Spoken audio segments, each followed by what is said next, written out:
மனசையும் தன்னோட நடிப்புனாலையும் சரி, இந்த அழகான சிரிப்புனாலையும் சரி கொள்ளை கொண்டவர். இப்போ கொஞ்சம் காதல் கொஞ்சம் மோதல்லையும் வந்து மக்கள் மனசை திரும்ப கொள்ளையெடுக்க வராரு நம்மளோட charming and handsome hero Srikanth அவர்களை பேசுவதற்காக அன்போடு அழைக்கின்றேன். மேடையில் அமர்ந்திருக்கும் பெரியவர்களுக்கு, அதாவது எங்களை வாழ்த்த வந்த எங்கள் திரையுலகுக்கு சார்ந்த பெரியவர்களுக்கு என்னுடைய மனமார்ந்த நன்றி. 25 வருஷம் இந்த வருஷத்தோட முடிஞ்சிருக்கு. இந்த பயணத்தில் நீங்கள் எல்லாரும் என் கூட இருந்திருக்கீங்க, என்னை சப்போர்ட் பண்ணியிருக்கீங்க, ஊக்கம் கொடுத்துருக்கீங்க, வாழ்த்திருக்கீங்க, கிண்டலும் பண்ணியிருக்கலாம், பரவாயில்ல, அதான் கொஞ்சம் காத கொஞ்சம் முதல். ஸோ ரொம்ப ரொம்ப நன்றி. 25 இயர்ஸ் கம்ப்ளீட் பண்ணியிருக்கேன். அண்ட் இந்த இயரில் first stage. So very happy. நம்ம தமிழ் சினிமாவோட படத்துக்கு ஃபங்க்ஷனுக்கு சேர்ந்துக்கிட்டான்னு இன்றைக்கி இந்த 22 பிப்ரவரி தான் வந்து ரோஜா கூட்டம் 23 வருஷம் முடிஞ்சது. Time flies. கரெக்டாக இன்றைக்கி தான் பூமிக்காக மெசேஜ் அனுப்பிச்சாங்க, எப்படி இருக்க, வீட்டில் எல்லாம் எப்படி இருக்காங்கன்னு. நான் சொன்னேன் என்னோடய முதல் படம் ஹீரோயினாக இருந்ததுக்கு ரொம்ப நன்றி. இந்த பயணம் அங்கே தான் தொடர்ந்தது. அண்ட் எனக்கு தான் தெரியும் அந்த அழகான அந்த பொம்மை முகத்துக்கு முன்னாடி எவ்வளோ பெரிய ராட்சசி இருக்குன்னு. ஏன்னா அந்த படம் 2 வருஷம் முடிக்கிறதுக்கு போதும் ஆச்சு. 2000 ஆரம்பித்தோம், 2002 தான் ரிலீஸ் ஆச்சு. What a journey it's been. எனக்கு ஒரு சந்தோஷமான விஷயம் என்னென்னா, இப்போது மேடையில் இருந்த இசையமைப்பாளர் சத்யா சார் இருந்தார். அவரோட பூ படம் கூட என்னோட படம் தான். அண்ட் அதுக்கப்புறம் நான் இளையராஜா சார் கூட ஒர்க் பண்ணிட்டேன். இன்றைக்கி பார்த்தீங்கன்னா நம்ம மியூசிக் டைரக்டர் சுந்தர் சாரும் பாருங்கள். சரி, ஐ ஒர்க் வித் எவ்ரிபடி. அதே மாதிரி தான் சுதா கோங்கராவும் சரி, கேவி ஆனந்தும் சரி, அதே மாதிரி தான் ரங்கராஜன் சாரும். I take this pleasure and honour. எல்லா ஏஜ் குரூப்ஸ்லையும் எல்லாருக்கும் ஒர்க் பண்ணியிருக்கேன். Trust me. சமீப காலத்தில் ஒன்று நடந்துச்சு. ஒரு மாபெரும் வெற்றி கொடுத்த ஒரு இயக்குனர். அதுக்கு முந்தின படம் வந்து நான் அவரோட முந்தின படம் பார்த்து ரசித்து அவர் கூட ஒர்க் பண்ண போனேன். 8 மணி கால் ஷீட்னாங்க. நான் வழக்கமாக 7:45 7:30 இருப்பேன். லொக்கேஷன் சார்ஜஸ் மட்டும் 10 லட்சம் ரூபா. வெளிநாட்டில் 3:30 மணி சாயந்தரம் வந்தார். 7 o'clock 6:30 இருப்பார். That's the commitment, dedication. சாரோட அமைதியாக இருக்கான்னு பார்த்து ஏமாறாதீங்க. சுனாமிக்கு முன்னாடி ரொம்ப அமைதியாக இருக்கும். சத்தியமாக என்னால் முடியவே இல்லை சார். பிரேக்கே கொடுக்க மாட்டார். ஓட்டம். இன்னும் அவரோட பயம் என்னென்னா, தாமதம் ஆகிடக்கூடாது, நேரத்தில் முடித்து ப்ரொடியூசரோட செலவை மிச்சம் பண்ணோம், டைமில் முடிச்சிடணும்னு. அந்த கடைசி 6:30 மணி வரைக்கும், அந்த 6:30 அப்படின்னு சொல்கிற வரைக்கும் இன்னும் எதனா ஒரு ஷார்ட் எடுத்துடலாமா, கேட்டு கூட வந்துட்டு இருப்போம். ஓகே அப்படின்றாரு. அதாவது இந்த கடைசி நிமிஷத்து வரைக்கும் வேலை செய்யணும்னு ஆசைப்படுறாரு. I really appreciate people. யாராவது இந்த மாதிரி வேலை செய்யணும்னு ஆசைப்படுறாங்க பார்த்தீங்களா? You should encourage.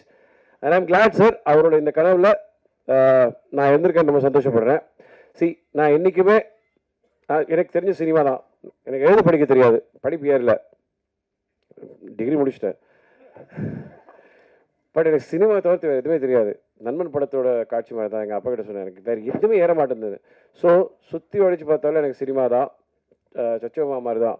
நீங்கள் பாருங்களேன், இன்றைக்கும் அதே அப்படியே இருப்பாங்க. She is actually the inspiration. வரும்போது சீடை முறுக்கு எல்லாம் கொடுத்து ஏதோ ஒன்று எல்லாரும் கூட சிரிச்சு பேசிக்கிட்டே இருப்பாங்க. That's good vibes. நான் கடைசி வரைக்கும் சினிமா தான் இருக்கணும்னு ஆசைப்பட்றேன். I am very very happy to be in cinema. Please, நம்ம எல்லாருமே வந்து நம்ம இண்டஸ்ட்ரி பற்றி நிறையா கிண்டல் பண்ணுறோம். நான் ராஜன் சார் இருக்கும்போது பேசணும்னு நினச்சிட்டு இருந்தேன். சார், தண்ணி அடிக்கிறதுல ஆண் பெண் அந்த வேறுபாடெலாம் கிடையாது. அது யார் சொன்னாங்க அந்த கலாச்சாரம்னு சொல்லி? அதெல்லாம் ஒன்றும் கிடையாது சார். அதே மாதிரி ஆடைகள் பற்றியும் வந்து சொல்லக்கூடாது. எது போட்டுக்காதீங்க. ஒரு தயாரிப்பாளர் வந்து இயக்குனர் வந்து தயாரிப்பாளர் கேட்பாரு, எனக்கு ஆகாயம் வேணும், சந்திரன் வேணும், சூரியன் வேணும்னு கொடுத்துருவாங்களா? இல்லைல்ல. எங்களுக்கு தெரியும் சத்யஜித் சாகரன் சார், உங்களுக்கு அந்த விஷயம் தெரியுமா? பக் மாடப்புறா லொக்கேஷன் வந்து டைரக்டர் வந்து அந்த லொக்கேஷன் சரியில்லைன்னு சொன்ன உடனே ஓகேன்னாரு. அதுக்கப்புறம் நீங்களே போட்டு எடுத்துக்கோங்கன்னு அடுத்த வாட்டி கேட்கும்போது செட்டு போட்டு எடுத்தாங்க. படம் பார்த்து வந்து பாராட்டிட்டு வெரி நைஸ், கங்க்ராச்சுலேஷன், நல்ல முடிவு பண்ணீங்கன்னு சொன்னார். நான் ஒரு பாட்டு ஹிட்டு, படம் ஹிட்டு, திருப்பி கொடுத்துருவா காசுன்னு சொன்னார். That is my policy. கேட்டதை கொடுத்தேன், பயன்படுத்தலை, திரும்ப கொடுக்க மாட்டேன். நான் என் பாலிசியை மாற்ற மாட்டேன். That means I am manipulative, சந்தர்ப்பவாதின்னு. That is how it is. அதே மாதிரி தான் சொல்கிறேன். நீங்கள் இன்றைக்கி போய் வந்து சாய்ப்பள்ளி அவங்களுக்கு வந்து அந்த மாதிரி ஆடை கொடுத்து போகிறாங்க, ஒத்துப்பாங்களா? வேண்டாம்னு சொல்ல கற்றுக்கிட்டோம், அவ்வளோதான். எது பிடிக்கும் எது பிடிக்காதுன்னு மக்கள் டிசைட் பண்ணிக்கிட்டோம் சார். சினிமா அதாவது இன்னைக்கு 5 வருஷம் ஆச்சு சார். எனக்கு தெரிஞ்ச என்னோட ஃபேவரட் ஃபிலிம்ஸ் சதுரங்கம். அந்த படம் வந்து பூஜைக்கே விற்று போச்சு. ஆனால் அந்த படத்தை வந்து ஏதோ ஒரு வகையில் கொண்டுட்டாங்க. என்ன பண்ணி பார்த்தாலும் தெரியல, யாரோட தப்புன்னு தெரியல, எல்லா உழைப்பும் போச்சு. திடீர்னு ஒரு படம் 12 வருஷம் கழிச்சு ரிலீஸ் ஆகுது, ஓடுது. குட் வைப்ஸ், சந்தோஷப்படும் sir. It's a very nice thing. அதாவது யாருக்கு என்ன பிடிக்கும் சொல்லவே முடியாது. நம்ம இண்டஸ்ட்ரி அதாவது சார் எல்லாரும் நம்ம ஊரில் வந்து தொழில் பண்ணுவாங்க, இங்கே தான் கற்றுப்பாங்க. ஸ்டுடியோலாம் இங்கே தான் இருந்துச்சு. ஹைதராபாத்தில் 25 ஸ்டுடியோ இருக்கு. It feels very sad. At least தயாரிப்பாளர் சங்கத்துக்கும் பெப்சிக்கும் ஆஃபீஸஸ் இருக்கு, நடிகர் சங்கத்துக்கு இல்லை. இது கவலைப்படக்கூடிய விஷயம் சார். இதை பற்றி நம்ம யோசிப்போம். ஒற்றுமை இல்லை சார். பிரச்சனை என்ன தெரியுமா சார்?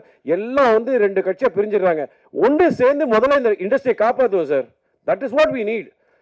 சினிமா ரொம்ப ஆரோக்கியமாக இருக்கும். சம்பளம் ஏற்றல சார். எனக்கு இன்னும் போன படத்து இப்போ ரிலீஸ் ஆன படத்துக்கு கூட எனக்கு 10 லட்சம் பாக்கி இருக்கு. It's okay. நான் ஒரு படம் வந்து முழு சம்பளம் வாங்கியிருக்கேன். வாங்கிட்டு அந்த தயாரிப்பாளருக்கு நான் திருப்பி கொடுத்துருக்கேன். அதுக்கு மேலே திருப்பி கடன் வாங்கி கொடுத்துருக்கேன். நம்ம இட்ஸ் அ ஃபேமிலி, அவ்வளோதான். I am very happy that I am still there in this industry. இன்றைக்கும் எனக்கு படங்கள் கிடச்சிட்டு இருக்கு, ஓடிக்கிட்டு தான் இருக்கேன். 48 மணி நேரத்தில் நான் 7 மணி நேரம் தூங்கியிருப்பேன். துபாய், ஹைதராபாத், விஜயவாடா, இப்போ சேலம் போயிட்டு இங்கேயும் வந்திருக்கேன். Still same vibe. ஏன்னா it feels nice. Rangarajan sir மாதிரி எனர்ஜெட்டிக் பீப்புள் பார்க்கும்போது சார் டிசிப்ளின் லைஃப்ல இருந்துச்சு. Everything is there sir. I still feel happy that இந்த மாதிரி ஒரு ஆசையோடு எடுத்துட்டு வந்து கொடுக்குறாங்க. Let us watch it, encourage sir. எனக்கு நல்ல ஞாபகம் இருக்கு, அந்த டைம்ல வந்து அவரோட படத்தோட போஸ்டர் அப்போ கை தட்டியிருக்காங்க. நான் டைரக்டருக்கு டைட்டில் கார்டு கை தட்டுறாங்களேன்னு அப்போ கேட்டிருக்கேன். இதுதான் புரியுது. It's very rare to C directors title கார்டுக்கு கிளாப்ஸ் இன்னைக்கு. Right sir? இன்னைக்கு வந்து சூப்பர் ஸ்டார் இருந்ததுன்னா விசில் அடிக்கிறோம், எல்லாம் இளைய தளபதியோ தலை அப்படின்னா அடிக்கிறோம். Directors those are days. நீங்க பாத்தீங்கன்னா ஆர்கே சம்பந்தம் சார் காம்ப்ரமைஸ் பண்ண மாட்டாரு. Grandeur. they gave heart and soul and please let's all be யூனிட்டியோட நம்ம இண்டஸ்ட்ரியை திருப்பி அதனா பெட்டர் ஆக்க முடியுமா, இன்னும் ஸ்டுடியோஸ் உருவாக்க முடியுமான்னு பார்ப்போம். I love Tamil cinema. எனக்கு என்னன்னா ஒன்றவங்க எல்லாருக்கும் வேலை கொடுத்துருக்கு, இன்னைக்கு எனக்கு வேலை கொடுத்துக்கிட்டே இருக்கு. இடையில எதனா ஃபிளாப்லாம் கொடுத்தா கூட பாரு டக்குன்னு திருப்பி ஒரு வேலை கொடுத்துரும். ஒரு வாட்டி மக்கள் மனசுல இடம் பிடிச்சிட்டு வந்தா always there. And I am very happy that உங்க மனசுல எனக்கு இடம் கொடுத்துருக்கீங்க. அவங்களுக்கும் நம்பிக்கை இருக்கு. ஒரு நல்ல படம் வந்துச்சுன்னா தம்பி கண்டிப்பா நான் இன்னும் காதலிச்சு தான் இருப்பேன். காற்றுக்கு அடுத்து பிறகு எங்கேயும் நிறைந்த பேர் காதல் மட்டும்தான். இப்போதான் அவங்க கேட்டாங்க, ஐயோ பேர் சொல்ல மறந்துட்டேன் அப்படின்னு. இன்னொரு படம் கூட கூட சேர்ந்து நடிச்சாங்கன்னு மறந்துட்டாங்க. ஸோ அவங்க இடையில கேப்ல கேட்டாங்க, அம்மா இப்போ யாரும் கேர்ள் ஃப்ரெண்ட்னாங்க. நான் ஒன்று எஸ் வந்தனா அப்படின்னேன். அப்படின்னாங்க. You what, it's love. Let's all be happy, let's be lively and let's not fight. Enjoy doing movies. ஆக்டர்ஸோட சேலரி நீங்க தான் ஏற்றுறீங்க, போட்டி போட்டு எல்லாம் கொடுத்துறீங்க. அதுக்கப்புறம் ஏன் கம்ப்ளைண்ட் பண்றீங்க? கொடுக்க முடியாதவங்க கம்ப்ளைண்ட் பண்றாங்க, கொடுக்குறவங்க கம்ப்ளைண்ட் பண்றாங்க. Thank you sir, love you all. Thank you sir and congratulations. And Roja கூட்டத்துக்கு அப்புறம் திரும்ப ஒரு சூப்பரான மூவி வந்து ஹிட் கொடுக்க போறீங்க. ரொம்ப சந்தோஷமா இருக்கு, ரொம்ப பெருமையாகவும் இருக்கு. So congratulations once again. Sir sir வந்துருக்கு சார். சார் எங்க தயாரிப்பாளரை பத்தி சொல்ல, ₹1 பாக்கி வைக்கலாம், முன்னாடியே கொடுத்துட்டாரு. அதான் அவரு ரொம்ப ரொம்ப கண்ணியமா இருப்பாரு, ரொம்ப கரெக்டா இருப்பாரு. சொன்ன வாக்க கரெக்டாக காப்பாற்றுவார். இவங்கெல்லாம் நல்லா இருக்கணும், நம்ம காப்பாற்றணும் சினிமாவை. தயவு செய்து எந்த படம் போய் பார்க்கணும் பார்க்கக்கூடாது, எது நல்லா இருக்கு நல்லா இருக்காது அது சொல்லாதீங்க. நல்லது கெட்டது போய் அவங்கள தெரிஞ்சுக்கிட்டோம். 4 பேர் நல்லா இருந்தாங்கன்னா 4 குடும்பம் நல்லா இருக்கும். Please do that please.